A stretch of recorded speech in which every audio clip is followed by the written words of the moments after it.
Oh, I've gone too far. Oh, no. No. She's back. Oh, boy. It's one of those days. It's one of those days. Welcome to The Cup, the currently unnamed podcast where we put the tea in reality, and you can always come to us first to quench your thirst. I'm Logan Murphy, a Say Something Gay, here with, to nobody's surprise whatsoever, coffee in my purpose mug, because it's my favorite mug, and this is my favorite coffee, and it's just a good old vanilla hot coffee that is no longer hot, so we're just drinking lukewarm coffee. Yeah. And I was going to wear something slutty, but then I felt tired. Eris Envy, coming to you present and alive. We've been trying to film this for like 2 days now, and the universe has shat on not just Logan, not just Sam, but also me. All of us. Like, oh my god, it's been a journey to get back to Philippines, but we are back. We are talking about episode 4. I'm just going to start out by saying I'm pissed. I have been pissed since I watched the episode. I'm still pissed, and I will continue to be pissed. Whilst you're being pissed, I'm drinking hippo milk. What is hippo milk? Hippo milk. Milk from a hippo. It's strawberry. Could you imagine? I don't have the money for hippo milk. Do people drink hippo milk? I feel like that's a thing. Is that a thing? Well, hippo milk is actually pink. I'm so sorry to derail. Oh my god, She's you're Googling. right. She is Googling. Oh, okay. Well, that's the thing. Great, cool. Anyway, yeah. I want to also start out by saying I am still loving Drag Race Philippines. I think it is incredibly entertaining.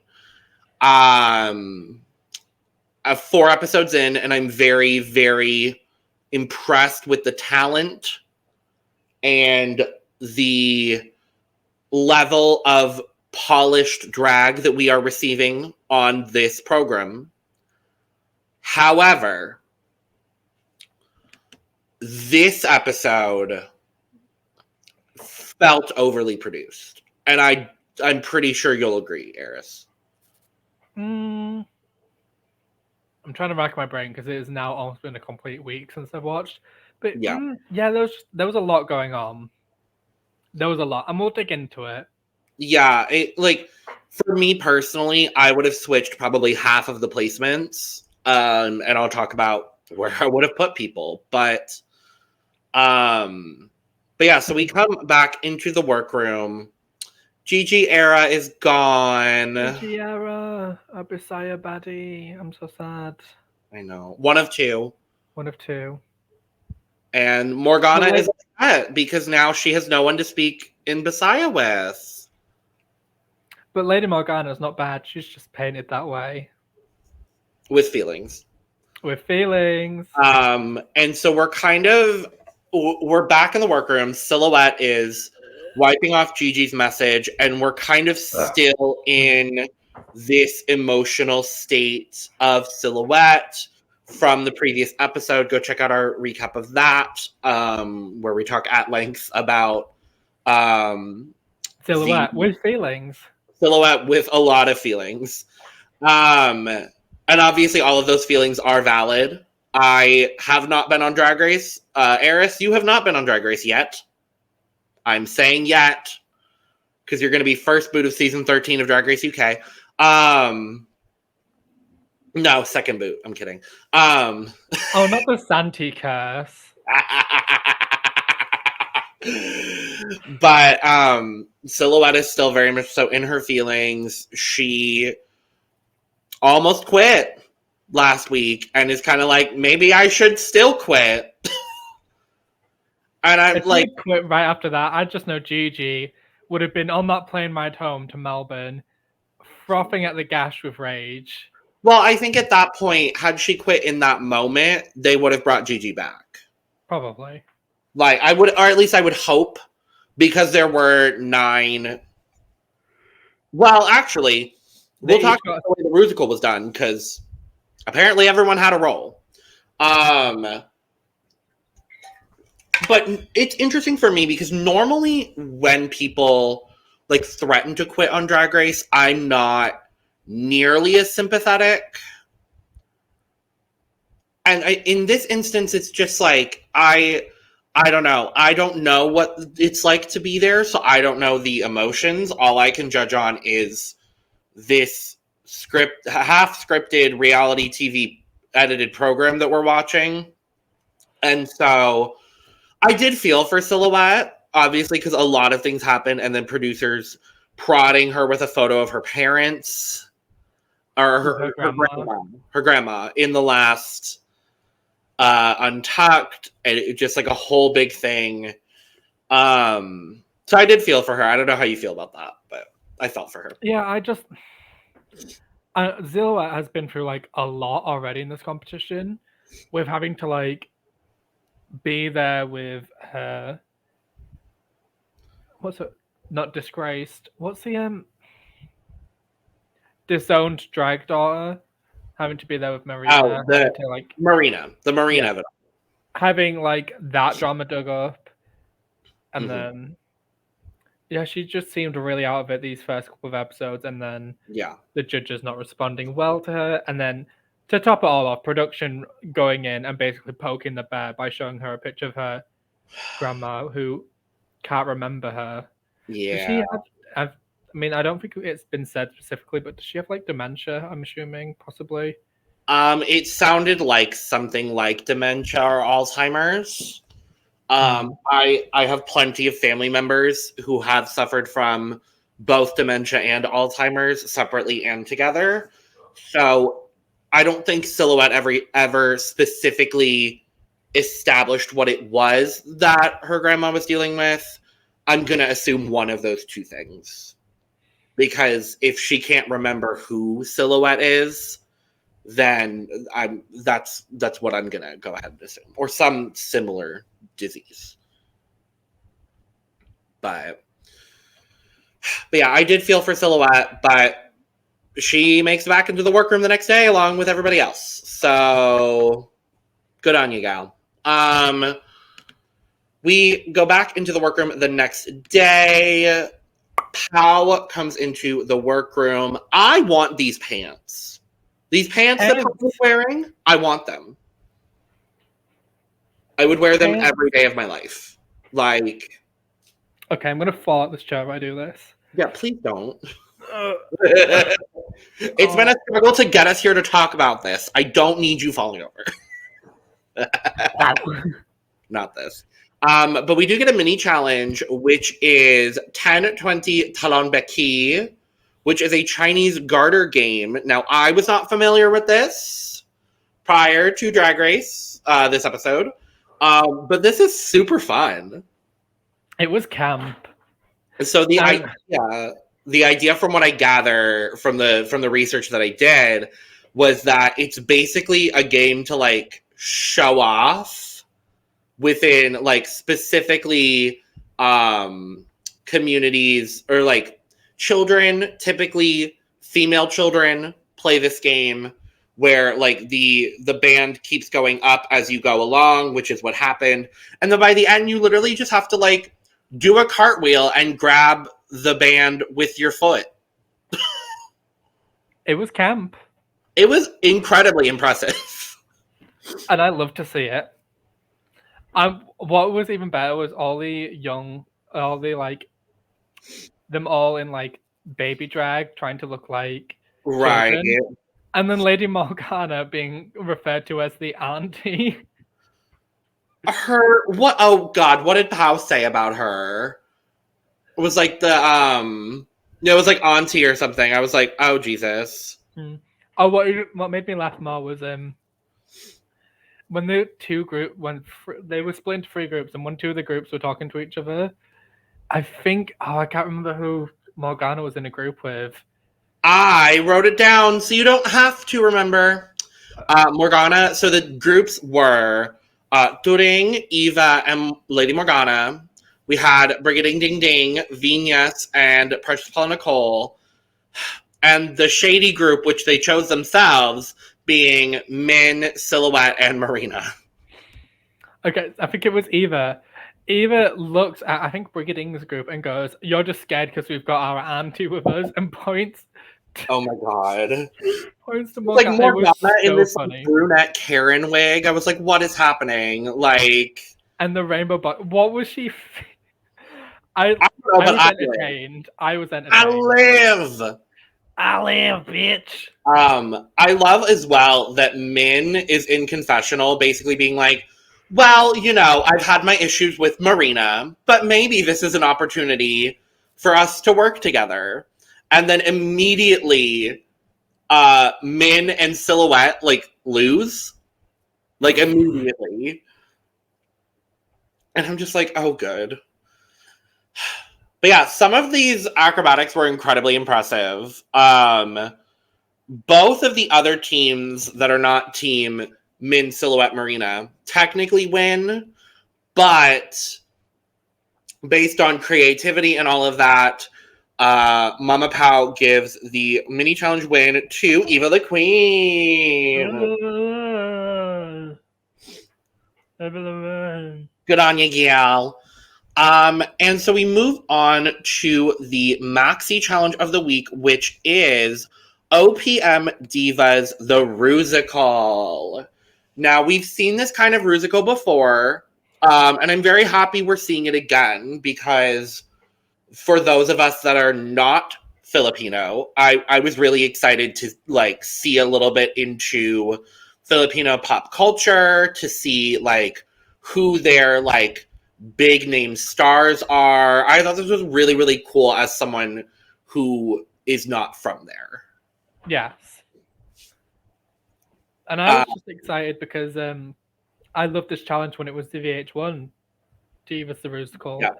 So I was excited to see that format again. But they don't give them RuPaul songs. They're doing like nursery rhymes and like folk songs. Yes. I loved that twist, honestly. Like I kind of would have hated had it been RuPaul songs. And so I really appreciated that like we got the folk songs and the nursery rhymes and all of that. Now, Pow basically goes down the line, as they did in the VH1 Divas Challenge, and is like, you're doing this person, you're doing this person. So very clearly, everybody was assigned prior to Drag Race when you get the like list of things you need to bring. Yes. Clearly, they were told, hey, Paula, you're doing Regine Velasquez. Like, bring a look for Regine Velasquez. And so they all like clearly had an idea that something was going to happen at some point, probably this challenge. And then we come to find out as well that the 3 eliminated girls also had characters. I don't remember who they all were specifically. I know Corazon has posted about who she had. Yeah. I think she was the only one. But then what makes it interesting, and we'll talk about everyone's character when we talk about the Rusical itself, but what made it interesting then is Viñas goes up to Paula in the workroom and is like, I want Regine. And I'm like, as a wise woman, also known as my mother once famously said, I want never gets.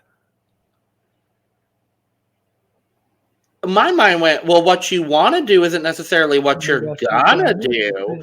And I'm like, so these were literally assigned. Why is Viñas trying to, like, Viñas as a whole confused me this whole episode. I'm gonna be honest. It was strange. I was like, but these are assigned though. Like, and then Paula's like, no, I really, really, really want to do Regine. We find out in confessional that Paula is like kind of known for doing Regine Velasquez and has done her on countless occasions. We'll talk about the impersonation discussion that they had getting ready in the workroom, because I thought that was a really interesting conversation as well. We also see Turing talking in confessional and in the workroom a little bit about being concerned about, you know, the fine line between impersonation, disrespect, and mockery. And this was kind of the moment where I was like, oh no.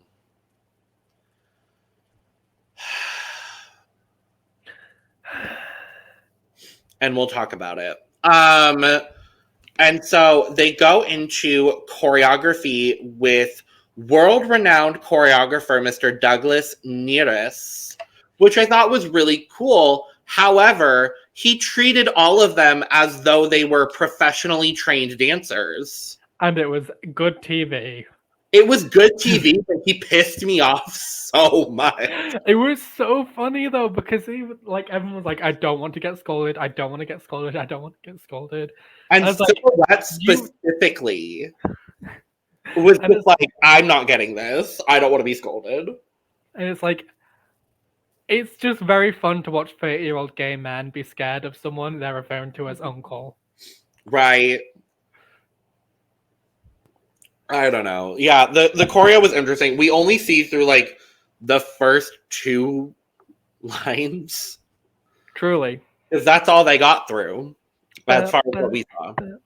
So yeah, that's all I had for the choreo. I don't know if you had anything else that stood out to you, Elise. No. Okay. No, not today.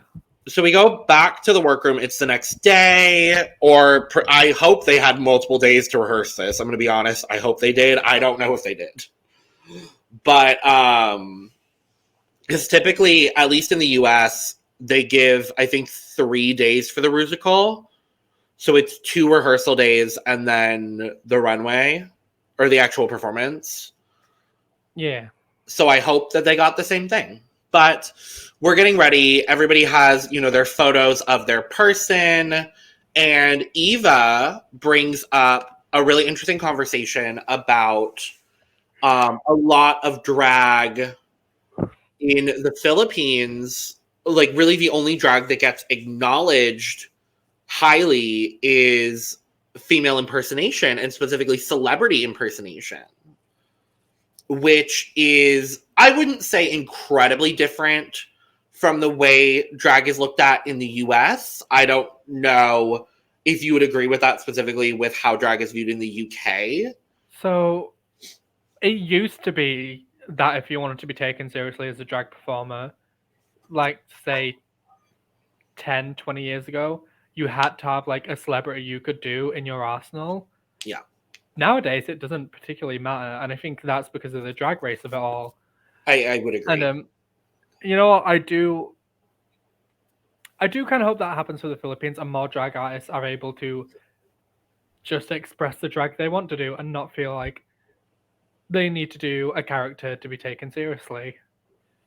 Yeah, because Eva even talks about how, like, she was, like, the door queen, and someone came up to her and was like, oh, who are you trying to be? And it's like, I don't know. I agree with you. I hope that, you know, obviously celebrity impersonation is a big part of drag, and, like, a lot of what people know as far as, like, in mainstream US culture, other than Drag Race, is celebrity impersonation. I mean, if you look at people like, I think immediately of Hot Chocolate. Agreed. I think of the impact of Derek Barry, honestly, being the premier Britney impersonator. And like India Farah impersonating the shark from Shark Tale. I hate you so much. But I think the drag race of it all has really kind of, I mean, obviously has shifted the way drag is viewed internationally now. We've got, what, 16 different damn franchises? At least I think it's more now. I think we're nearing 20. At least 3. I hate you, you bitch. And then there's a lot of discussion as well about Lady Morgana's character. And we'll touch on it in the Rusical itself. But Morgana gets assigned Leah Salonga, who was the only person I knew. The only person any Westerner would probably know. Most likely. I knew of Sarah Geronimo because her song was lip synced to on this season. That's the only reason I knew of her. But yeah, Broadway actress Lea Salonga, and so Morgana's having a bit of difficulty with it. And Viñas is talking in confessional specifically about how difficult Morgana's character is because Lea Salonga isn't specifically known for one thing, whereas kind of all of the other people that are being impersonated are known for a specific thing. And Viñas is talking about how, like, Morgana doesn't even have the right wig, so, like, how can you do this properly if you don't have the right wig? And it felt weird. I don't know why, of all people, it was Viñas commenting on this. Like I said earlier, Viñas, this whole episode confused me. Yeah, she did a lot this episode. My thing with, I mean, we'll talk more about it later, but for me, Lea Salonga, I always think of, like, the pixie cut era Lea Salonga. That's what I think of as well. So, like, why we ended up with, like, this long, low pony? I don't know. Yeah, I don't. Morgana was fighting for her life on this episode. I don't think. But yeah, shall we just dive into it? Yeah. Party. So we're going to talk about the Rusical, we're going to talk about the Runway, all that lovely jazz. We're going to start with the opener of the show being Xilhouete as Belita Corrales. Okay, I really liked this.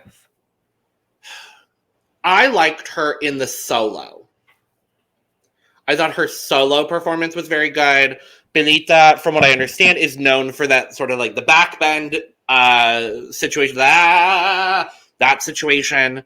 And I thought Xilhouete did a pretty decent job in that regard. In the group choreo, Mama, she still didn't get it. She was fighting for her life in that group choreo. I just think she captured Pelita's image really well, though, in my opinion, from, like, what I have Google searched. Yeah. Like, she's really giving Pelita in the face, and I love the dress. Yeah, I think the dress is really good. I didn't really get caught up on what she did in the group number, but then again, I guess that's because I was looking more towards the center of the group, whereas Xilhouete was back right, I think. Back right, yeah. Yeah. Yeah, I just thought, you know, the solo was really, really good.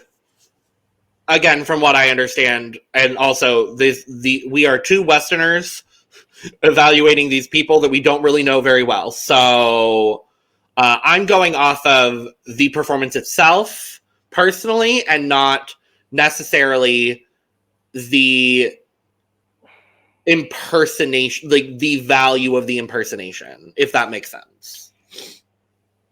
Yeah. Because I don't know these people very, very well. So, yeah.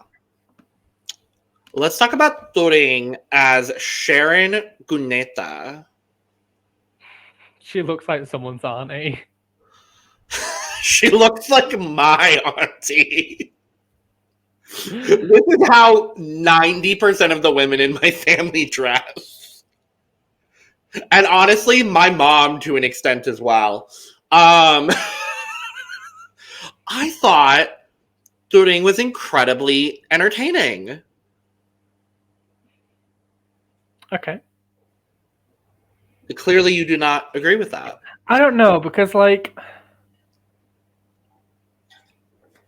I just felt like the judges didn't have as much of a reaction to her as everyone else, so that made me immediately worried. I also felt like she didn't really know what to do with herself. However, I love this hair. Like, this is the hair. Yeah, I mean, I thought the performance was good. I thought, you know, her mannerisms were incredibly entertaining and funny. Again, I don't know how accurate it was to Sharon, but I was entertained by Turing in this. So, like, I do love that she had the handbag. Oh, I loved it. I love this photo too. I love how this photo was pulled. But let's talk about Viñas as Jaja Padilla. Possibly did the most out of everyone, especially in the face. Every word was, and I loved it. I thought it was brilliant. I have one glaring issue. Tell me. Mama, the lace is not glued down. Well, she tried. The lace is not glued down. There is visible lace. And like, if lace was visible glued down, cool. I don't really care. It was lifted. From the start of the performance, the lace was not glued down. But otherwise, I thought the performance was really good. I really like the look. The makeup transformation here is outstanding. I'm going to be honest. She might have been my winner.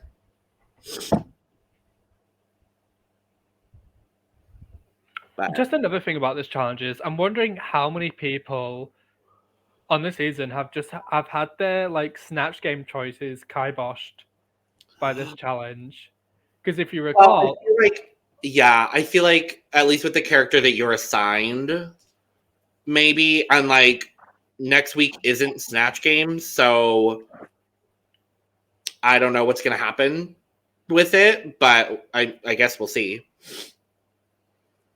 Yeah, because if you recall, All Stars 3, Trisha Mantle wanted to be her backup was Dolly Parton. Yeah, wanted to be Dolly Parton for Snatch Game, but then had to do her in VH1. Divas.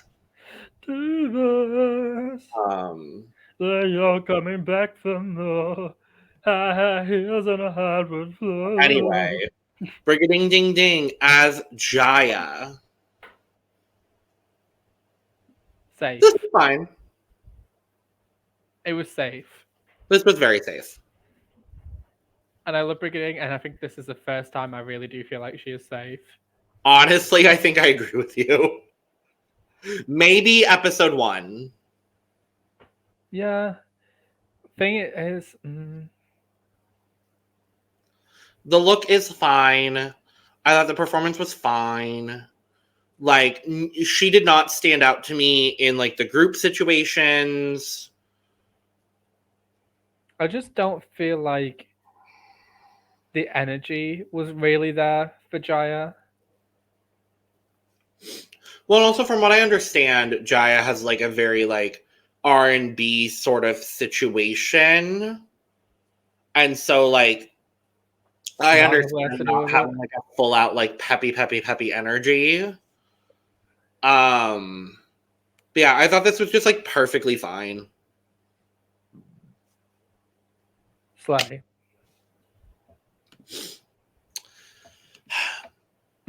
Lady Morgana with feelings as Leah Salonga. Beautiful gowns. Yeah. It was odd. There were just odd character choices made for Leah. I don't even think they were character choices that she made. I think these are character choices that were put on her. And that's unfortunate. Yeah. It just feels like they are not paying Lady Morgana any mind. And that's really frustrating. Yeah. Because within 4 episodes, she's lip synced twice now. Yeah. I don't feel like we'll be seeing Lady Morgana for much longer, unfortunately. I agree with you with feelings. And that's sad because Lady Morgana is one of my favorites. Yeah, the performance, I just didn't get Broadway star from it like I wanted. And it's a shame because, like we both said, Leah Salonga is the one we both have the most reference for and reverence even because, like, I grew up singing those songs from Mulan over and over. Yeah. So it's sad that she wasn't done justice on Drag Race Philippines. Yeah. I also don't want to overly criticize this performance because Lea Salonga is the only person I know. Because if I knew who everybody was, I would probably be a lot more critical. But I don't. I understand that this was trying to reference like the reflection of it all, but like I didn't get it. I'm sorry, Lady Morgana. I love you with feelings, but boo.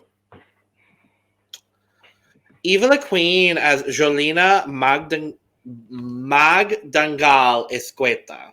Words are difficult today. They compared Jolina to. They said she's the Pinoy Britney Spears. Yes. In my mind, the outfit is giving Filipina Bjork. I thought the same thing. And honestly, I thought Eva did really well. I thought Eva also did very well, yeah. She had a lot of energy, and I feel like she really captured the spirit of Jolina. Sure. I was kind of surprised Eva wasn't in the top, I'm going to be honest. Yeah, it was... But, yeah, I thought her performance was good. I love the shoe. The shoe just stuns me. The shoe.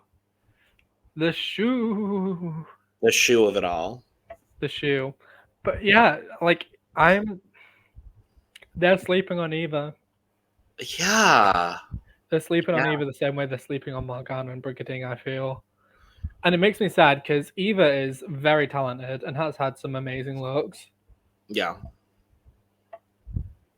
Agreed. Marina Summers as Sarah Geronimo. I thought this was so good. Imagine if they made them do RuPaul songs and Marina still got Sarah Geronimo. And she had to do Geronimo. Geronimo by RuPaul. Oh my god. Geronimo, the father like the dominoes. That's one of my favorite RuPaul songs, honestly. Yeah, I thought this was incredibly entertaining. Having no background for who Sarah Geronimo was, I was entertained. I thought the dancing was good. The performance itself was good. I remember Marina in the group numbers. And I think that's what puts her over the top for me. Yeah, I thought Marina did a great job. Yeah. Yeah. Let's talk about Min as Moira de la Torre. This was not good. No, I don't think it was fair of them to be like, you need to wake up and give us high energy. And then they got like a blues singer. She got like, they described her as like emo in the workroom. Like that was the descriptive word that they used. Yeah. With that being said, I didn't get a whole lot of anything really from Min. And I don't know it again, I don't know if that's the character or like what, but I just like I didn't love this. Me neither. It was I could have fallen asleep during this, I'm not gonna lie. She almost did. Wow. Coming back from the... We're going to end with Precious Paula Nicole as Regine Velasquez in front of Regine Velasquez, closing the show with her own solo number with the group as Regine Velasquez. No one else was going to win this fucking challenge. No. And she looked like the spitting image of Regine Velasquez. And, like, I can't be upset at Paula. I think Paula did a good job. But A, she's the last person in the Rusical. B, she literally gets her own moment with the group where she's, like, doing Regine Velasquez. And it's like, I'm mad at production. Because clearly this was like, oh, we want to push Precious Paula into the top 3. So we're going to do every single thing in our power to make sure she wins this challenge, including having the fucking person that she's impersonating sitting 10 feet away. And I don't think she did a bad job. She wasn't my favorite. But I don't think she did a bad job. I thought she did really good, in my opinion. And I enjoyed it. I was entertained. I would have given it some money. I would have too. I just like the production favoritism of it all is starting to frustrate me. That's just where I'm at. But that's the Rusical. We're going to move to the runway. Category is Pearls of the Orient Sea, as they call it. I forgot to put the descriptive word in there, but that's pearls. Pearls. The category is pearls. Pearls. Adjective. Adjective. I'm going to put delicious. That's like a super adjective. I'm going to put fierce and delicious. Yes. Let's start with Brigiding Ding Ding. 8 left no crumbs, and I'm furious that the judges didn't talk to her about how gorgeous she looked. Well, I mean, given her performance, I think it was fair. But no, this look is so fucking good. Sailors have died. Sailors died. She killed all the seamen because she was so devastatingly gorgeous. Oh. Even if that is a pool floaty on her back. See, when I found out that was a pool floaty on her back. Oh, you're coming back from... Sorry. No, I think she looks good. It's a pool floaty, but it doesn't look like a pool floaty. But it's camp. It is. I thought this was really, really good. I think her makeup is really good as well. I like the accessorizing. Body on double. Body. Yeah, I thought this was great. I'm gonna give Brigiding Ding Ding a 95. I'm also gonna give her a 95. Viñas Deluxe. She looks like Mariah. She does look like Mariah. I thought the same thing. And I mean, she does Mariah.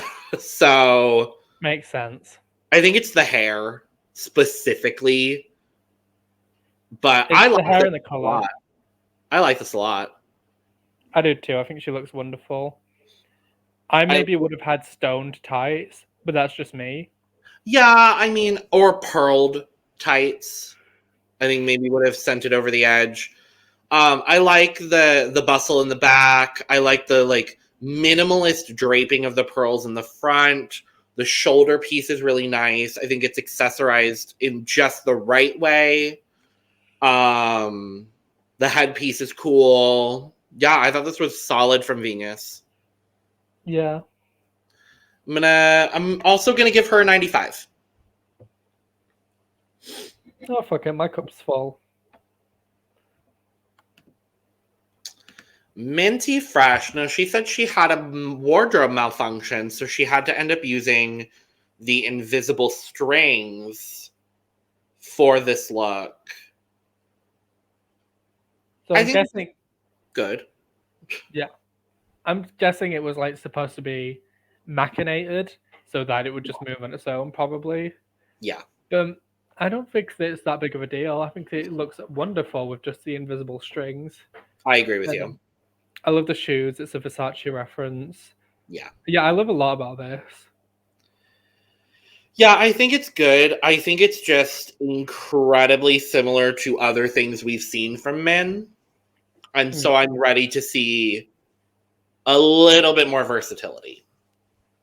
Mintisha Freshiana. Am I gonna give everyone a 95 on this? I don't know. I'm giving her a 95. I'm giving her a 90. Ooh. Xilhouete. Didn't shave her nipples. Yeah. I didn't love this. I liked a lot about this. I liked the original outfit she wore, but like I knew it had to be revealed because there's not enough pearls. Then she took it off. The corset, wonderful. The neck piece, wonderful. The titties out and the nails, wonderful. The hair, wonderful. There is not enough beading to call that a skirt. Yeah. I honestly only really like the pre-reveal look. I don't like this wig. I like it. She's giving me like villainous lesbian scientist. It looked like a shake and go.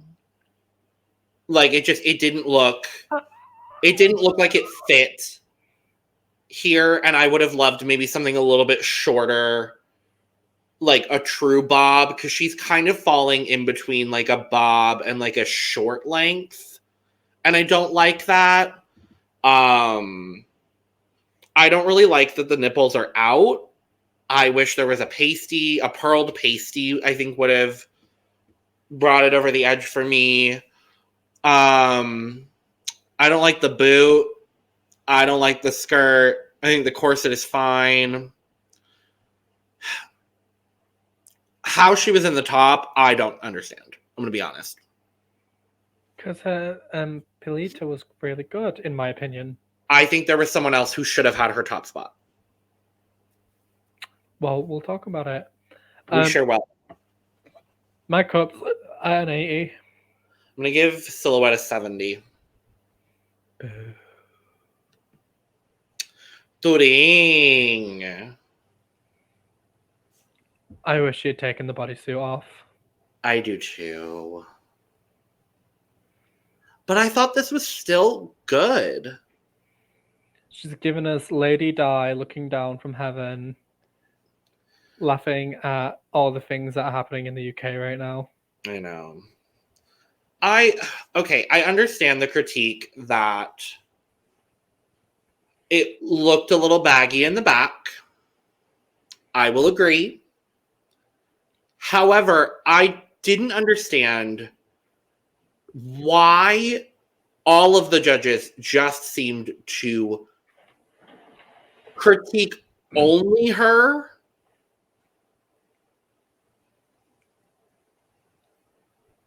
I have an issue with this hair. I agree. I don't think the look is incredibly put together, but I don't think she looks bad by any means of the imagination. And they were treating this like this is the worst look that's ever been on a main stage of Drag Race. I just didn't feel like this was sculpted enough in the hair department. It's a little bit frumpy. And I just feel like in a lineup, Turing, in my opinion, had the worst look of the evening. I disagree. Because you hate silhouettes? No, there's actually someone else that I think had a worse look. Well, we'll talk about Mary, but for me, the cup is at 65. I'm going to give Turing a 75.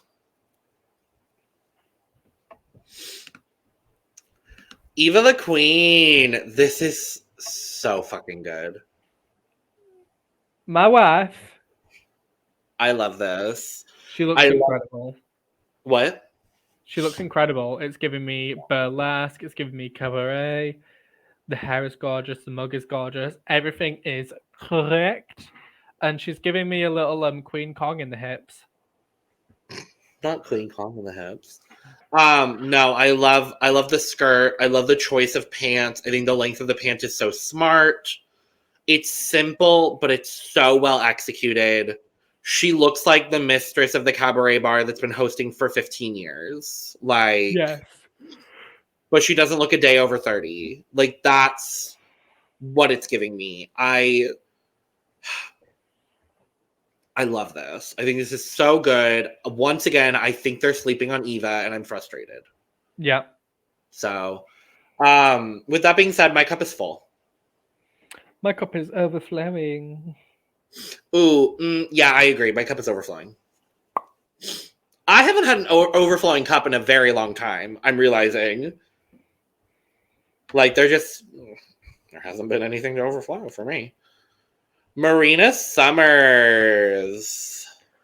I would have put this as overflowing until we reach the judges' critiques and they point out the length.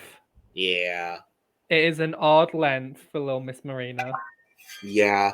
It makes me think that maybe this gown wasn't hers. Possibly. And maybe it was owned by someone that was either taller or shorter. I don't know that to be true. I'm going to be honest, it's probably for someone taller. Probably. Yeah. But no, I think Marina looks really good. I like that they said she was the only one to use color, but then also like Brigiding exists. Yeah, because she had like pink. Pink and LaBeija. So I'm just like, again, Brigiding is getting jammed. And Eva is getting jammed, and Turing is getting jammed. And I don't understand. Anyway, no, I love this look from Marina. I do agree about the length, but I think literally other than that, this is wonderful. Gorgiana. The hair is so good. The earring is so good. It's all really good. I'm gonna give Marina a 99 because of the length. I'm gonna give her a 95 for the 5 centimeters she could take off this dress. It's not that.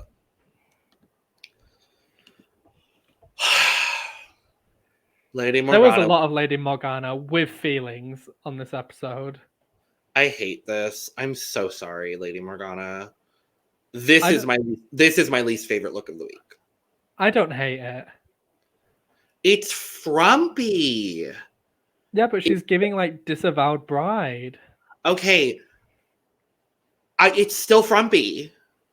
It did not flatter her in any way, shape, or form. I like the pearl shoulder detail. I think that's really nice. But I don't like the hair. I don't like the gown. I'm over the wedding dress motif. I think we can also kill that along with Marie Antoinette and what was the other one? What? David Bowie. Thank you. Marie Antoinette, David Bowie, and wedding dresses are like done for me on Drag Race. But I don't know. It was a weird length. I just don't think she looked good, and I hate saying that because I love Lady Morgana. Yeah.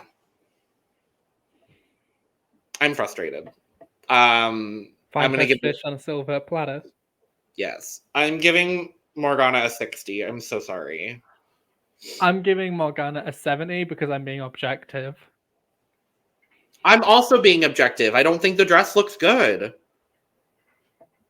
Bitch.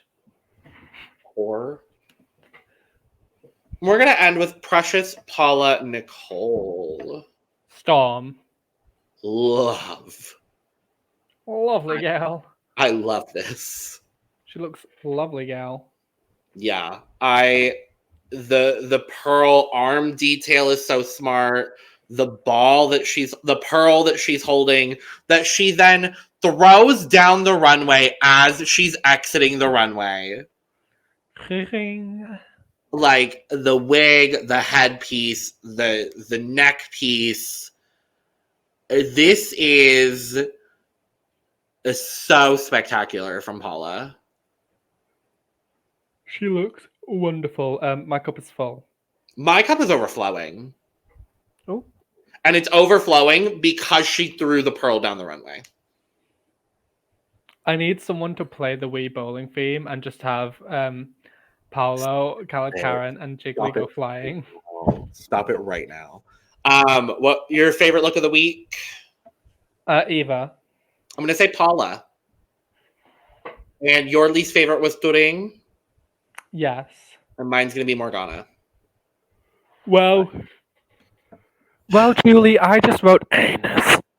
Let's talk about these shenanigans on the runway. So they call Brigiding, Eva, and Minty Fresh safe. And before they leave the runway, Jiggly looks at Min and is like, "Wake up, Min." No, they said wake up to Minty as she's dressed as Pearls. I know. Jiggly knows what she's doing. Jiggly knows what she's doing. And I loved it.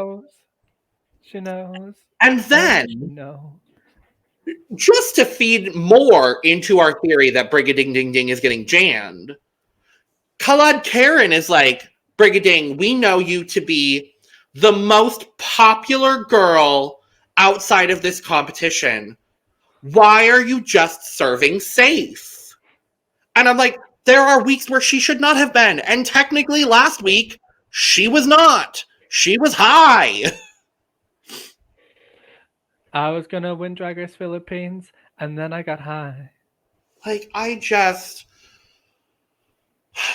don't think Brigiding is doing a bad job, per se. I think to be fair, the only week I would have put her in the top was last week. I just feel like we're going to lose Morgana, we're going to lose Brigiding, and we're going to lose Eva fairly soon. Yeah, I think I agree with you, and I'm frustrated about that. Because I love them, and it's just like... And then we're on the runway. We're giving critiques to, I think, Viñas at this point. And Turing faints. Yeah, so Turing fully just like... has a moment, falls over onto Xilhouete. And what pissed me off is then you see Viñas in confessional being like, oh, I thought she was faking it. I'm fucking sorry? No. Fuck you, bitch. Viñas was just very mean-spirited about it, like smirking almost. It was just... No. But like specifically only to like Turing and Morgana in this episode. I'm like... Especially about the whole like fainting thing. I don't know. It didn't sit right with my soul.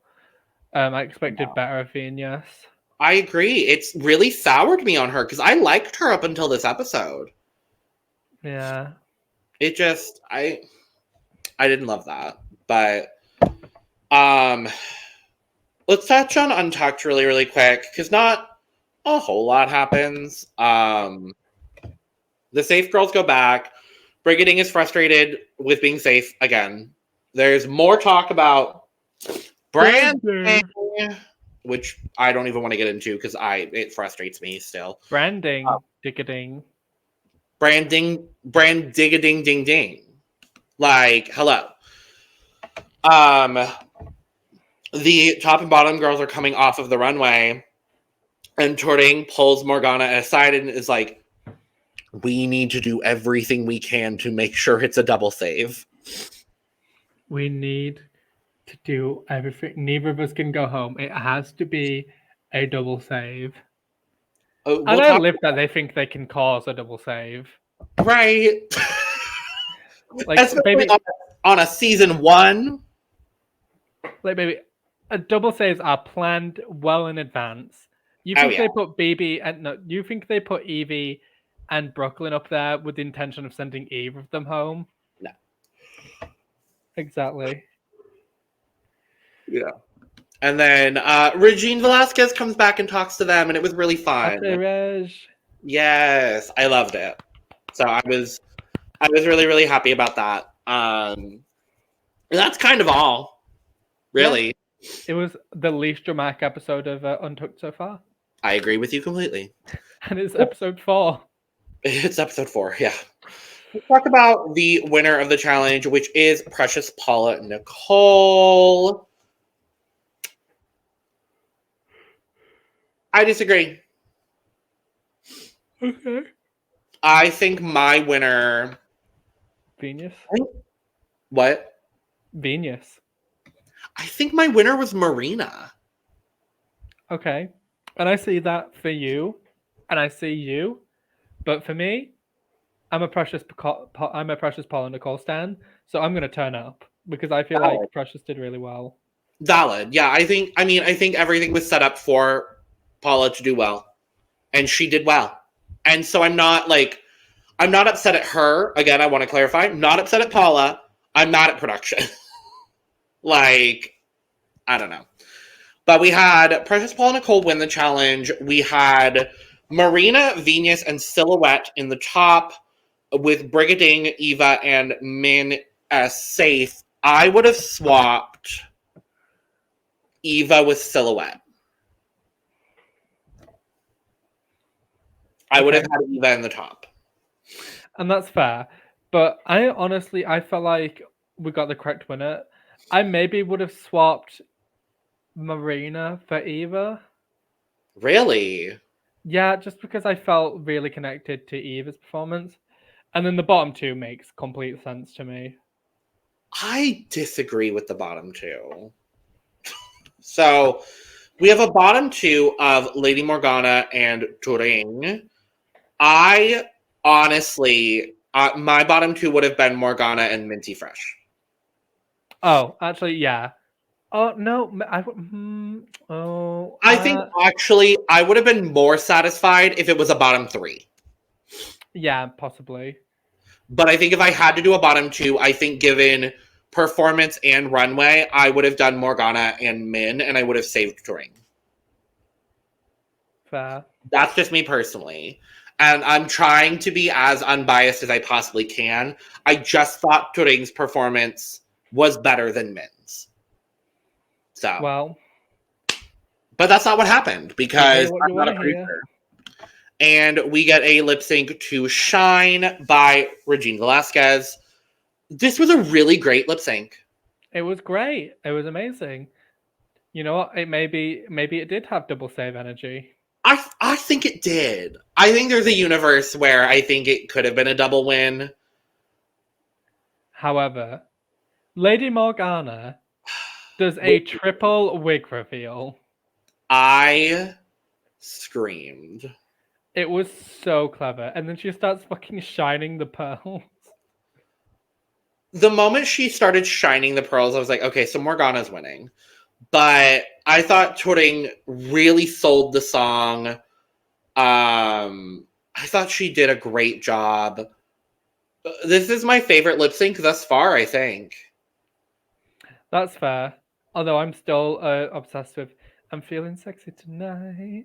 I'm Feeling Sexy Tonight was very, very good. That was a very one-sided lip sync for me. Whereas I feel like this lip sync was very evenly matched. I think it could have gone to either one of them, but very clearly they just wanted to eliminate Turing because nobody could stop talking about how she's the big girl. I started tearing up when she was like, Jiggly, I disappointed you. Because I feel like Jiggly specifically was so hard on her this episode. And she says, like, I'm going to be hard on you because you're the big girl. And I don't like that stereotype is still being perpetuated on Drag Race. Yeah. And for me personally, and Jiggly has spoken out about this. And I understand where Jiggly's coming from. Go check out Jiggly's Twitter to, like, get all of that context. All the tea. Because we would be here for another hour. And I don't want to be here for another hour. But I understand where Jiggly was coming from, and I get it. And her being one of the OG big girls on Drag Race, I get it. However, we're in 2022. Why are we still perpetuating this? When across the world, we have only had 2 big girls win Drag Race. 2 out of, I think we're nearing 40 winners. 42, I think. I think this week with Canada it'll be 42 or 43. There are 2 of them. And I it's don't going to be free this weekend. I hope. But I don't want it to come across that like big girls should get a pass to the finale. That's not what I'm saying. I'm just saying like I'm sick of Clearly not Lova La Diva. Clearly not Lova La Diva. But, like, I'm just mad that this is still being perpetuated. And, like, I look at franchises like Canada where, like, the big girls are not being judged any differently. And I look at France where the big girls weren't being judged differently. And I'm frustrated that we're still dealing with this. Especially from a new franchise and especially from someone like Jiggly. And again, I understand Jiggly's perspective, and I understand where she was coming from, and I get it, and I understand that. I'm just a little frustrated a lot of it has to do with the fact that I think Turing shouldn't even have been in the bottom this episode, and I thought she was doing exceptionally well, other than the other time that she was in the bottom. And she just got Astina Mandela'd. She really did. She really did. Legitimately. But we love Turing. Absolute goddess. Beautiful. Please, Turing, if you're watching, please allow international shipping. I want your t-shirt. Really bad. And I don't even remember what next week's challenge is, I'm going to be honest. Oh, I don't remember either. Oh, I think is it a branding? I can't. We'll find out tomorrow, won't we? Quite literally, because we're filming this the day before it comes out. So with that, we are done. We love you, Turing. And top 8. Bye. Papa Fate, I'm beautiful. Papa Fate. I can't sing. Oh.